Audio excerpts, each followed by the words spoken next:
শেরপুরের ঝিনাইগাতী উপজেলায় বিএনপি ও জামায়াতের ইসলামী নেতাকর্মীদের মধ্যে সংঘর্ষে ঝিনাইগাতী উপজেলা জামায়াতের সেক্রেটারি রেজাউল করিম নিহত হয়েছেন। এই ঘটনায় উভয় পক্ষের শতাধিক নেতাকর্মী আহত হয়েছেন। বুধবার ২৮ জানুয়ারি রাত আনুমানিক ১০টার দিকে ময়মনসিংহ মেডিকেল কলেজ হাসপাতালে নেওয়ার পথে তার মৃত্যু হয়। বিষয়টি নিশ্চিত করেছেন শেরপুর ৩ আসনে জামায়াতের মনোনীত প্রার্থী নুরুজ্জামান বাদল। তিনি জানান, সংঘর্ষে গুরুতর আহত অবস্থায় রেজাউল করিমকে উন্নত চিকিৎসার জন্য ময়মনসিংহ নেওয়া হচ্ছিল।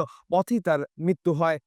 স্থানীয় সূত্র জানায়, বুধবার বিকেল ৩টার দিকে ঝিনাইগাতী স্টেডিয়াম মাঠে একটি নির্বাচনী ইশতেহার পাঠ অনুষ্ঠানে চেয়ার বসানোকে কেন্দ্র করে প্রথমে বিএনপি ও জামায়াত সমর্থকদের মধ্যে বাকবিতণ্ডা শুরু হয়েছে। এক পর্যায়ে তা সংঘর্ষ রূপ নেয়। সংঘর্ষের সময় উভয় পক্ষ একে অপরের দিকে চেয়ার ও ইটপাটকেল নিক্ষেপ করে। দফায় দফায় ধাওয়া পাল্টা ধাওয়ায় পুরো স্টেডিয়াম এলাকার রণক্ষেত্র পরিণত হয়। এ কারণে অনুষ্ঠানটি পরিসমাপ্তি হতে পারেনি।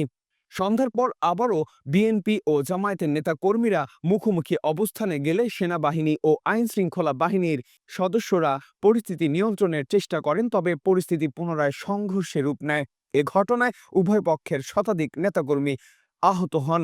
আহতদের ঝিনাইগাতী উপজেলা স্বাস্থ্য কমপ্লেক্স ও শেরপুর জেলা সদর হাসপাতালে ভর্তি করা হয়েছে। আহতদের মধ্যে কয়েকজনের অবস্থা আশঙ্কাজনক বলে জানা গেছে। বর্তমানে ঝিনাইগাতী এলাকায় থমথমে পরিস্থিতি বিরাজ করছে। আইন শৃঙ্খলা রক্ষাকারী বাহিনী জানিয়েছেন, পরিস্থিতি বর্তমানে নিয়ন্ত্রণ রয়েছে এবং যে কোনো অনাকাঙ্ক্ষিত ঘটনা এড়াতে এলাকায় কঠোর নজরদারি বজায় রাখা হচ্ছে। মাহবুবুর রহমান শান্ত, বাংলা FM।